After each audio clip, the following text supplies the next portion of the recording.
Hai guys, selamat datang di Remote Worker Indonesia. Oke, saya sudah lama berpikir mengadakan semacam podcast seperti ini, yaitu live di YouTube, ada videonya, alih-alih juga ada podcast di Spotify. Tujuannya beda sih ya, karena di Spotify hanya ada suara, itu bagus juga. Tapi kadang-kadang saya ingin menunjukkan suatu gambar di internet via browser. Juga ini nggak ada editing, jadi apa adanya aja. Oke teman-teman, uh, podcast ini yang via YouTube akan bercerita tentang persiapan kita untuk mengadakan uh, sharing sukses story yang selanjutnya.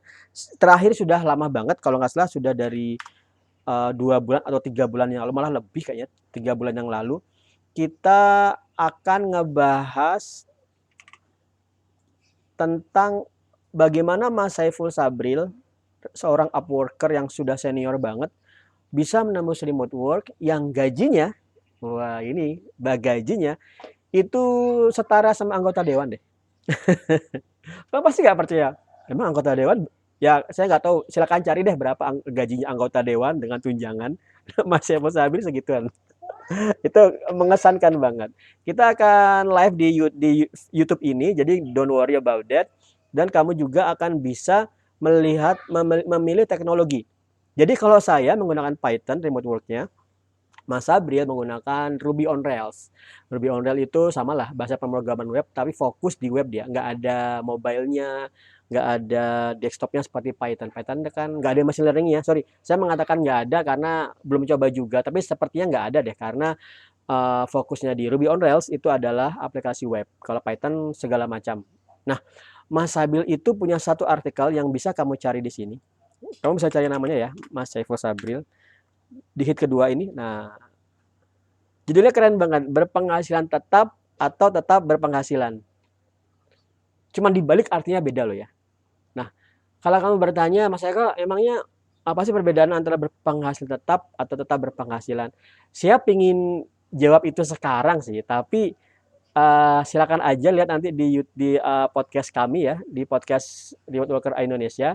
Sudah saya share nih dalam konteks suara, kamu bisa cari di sini. Nanti sebentar lagi ada di Spotify. Kamu juga bisa ngeliat di Spotify di Remote Worker Indonesia. Sekarang mungkin belum belum live di sana, mungkin lagi 5 menit muncul. Ini kan terakhir 98, punya saya 99. Kamu bisa ikutin apa sih yang dimaksud dengan berpenghasilan tetap atau tetap berpenghasilan. Nah, yang ingin saya sampaikan di sini adalah Mas Saiful Sabril itu di Upwork, saya refresh supaya bisa melihat rate-nya. Rate-nya ada di kisaran sekian, teman-teman. $70 per jam. Kamu pengen tahu berapa sih $70 per jam?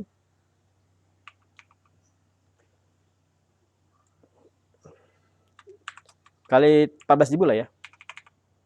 Padahal sih naik turun sih, sekitar 14.200, 14.300, apalagi dengan Amerika Amerika lagi stabil dengan ada Joseph Biden ya.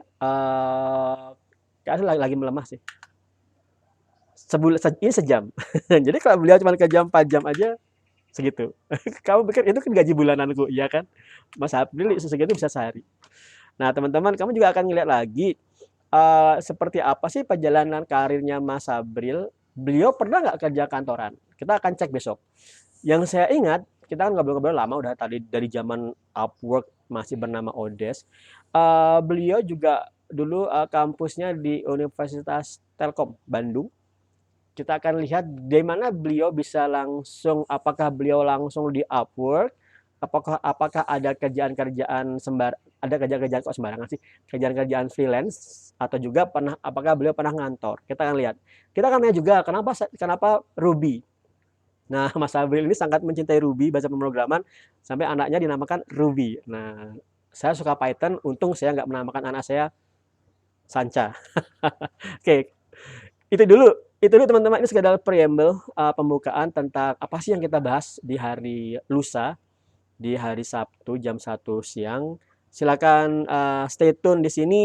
Kalau kamu merasa ini penting bagi teman-teman yang lain, silakan di-share, dan silakan juga galakkan remote work.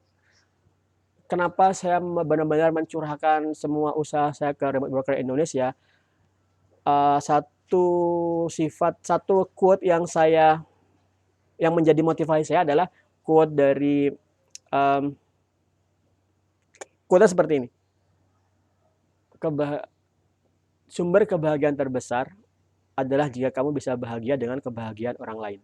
Oke, saya itu bahagia remote work, dan saya akan bahagia banget kalau kalian berhasil nembus remote work dengan bimbingan saya atau lewat bimbingan siapa aja. Tapi saya lebih senang kalau saya menjadi jalur kamu menembus remote work. Maka bayangkan jika member remote work Indonesia ini sekarang udah 400-an, setengahnya sudah nembus remote work, 200 orang memberikan saya sumbangsi kebahagiaan yang gak ada habis-habisnya.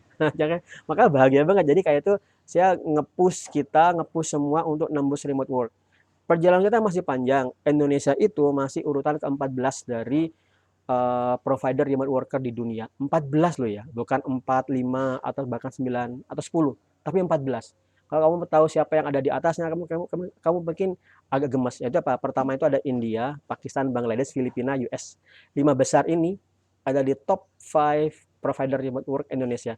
Saya malah sampai nggak mau mikir siapa yang di antara 5 dan 13. Mengesalkan. Saya ingin mengatakan aja kita urutan ke-14, dan itu ayo deh jadikan ini keprihatinan kita semua. Bukan keprihatinan ya, jadi Pak SBY. Jadikan semangat kita semua, jadi seperti itu Bung Karno. Jadikan semangat kita semua untuk mendobrak mendobrak barrier, mendobrak tembok yang menghalangi kita. Indonesia itu bisa banget menjadi provider terbesar di dunia. Syaratnya upgrade skillmu, coding, desain, atau virtual assistant, kuasai bahasa Inggris, agar kamu tidak merasa punya kendala budaya, dan tingkatkan profesionalisme bekerja remote. Oke, 3 hal ini kalau kita bisa kuasai, minimal 10 besar, jangan 14 besar. Itu bukan 14 besar, 14 kecil. Oke teman-teman, see you there. Be there and keep punching your clock. Thank you.